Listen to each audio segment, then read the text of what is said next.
The very controversial topic of an Israeli airstrike on Iran's nuclear facilities is back at the top of the news here. The American magazine Foreign Policy is reporting that U.S. officials believe Israel may have gotten permission to use airfields in Azerbaijan should they decide to attack Iran. Now, Azerbaijan is located on the northern border of Iran, and it would give a place for Israeli F-16s to refuel on land instead of in midair.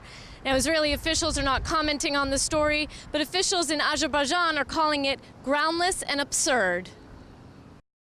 While the talk of potential war with Iran grows, some Israelis are responding with talk of love. An Israeli graphic artist named Roni Edri has unwittingly spearheaded an anti-war internet campaign. Edri first posted a picture on Facebook of himself holding his young daughter with a poster that read, "Iranians, we will never bomb your country, we love you." It was meant, Edri said, to send a personal message to the people of Iran. His follow-up YouTube video got tens of thousands of hits in Israel and inspired others to make their own video messages. Iranians have also now responded in kind, expressing their own opposition to a war.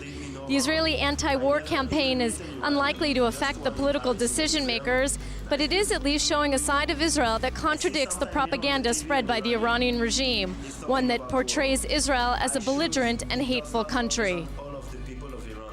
The Israeli public is quite divided about whether Israel should attack Iran's nuclear facilities. According to a recent poll, 60% of the people here believe that military action is the only thing that can stop Iran from going nuclear. Now, what's interesting is that it's also 60% of the people here who oppose an attack unless the U.S. is involved. That means only 40% of Israelis would back a unilateral Israeli strike. Jordana Miller, JN1, Tel Aviv.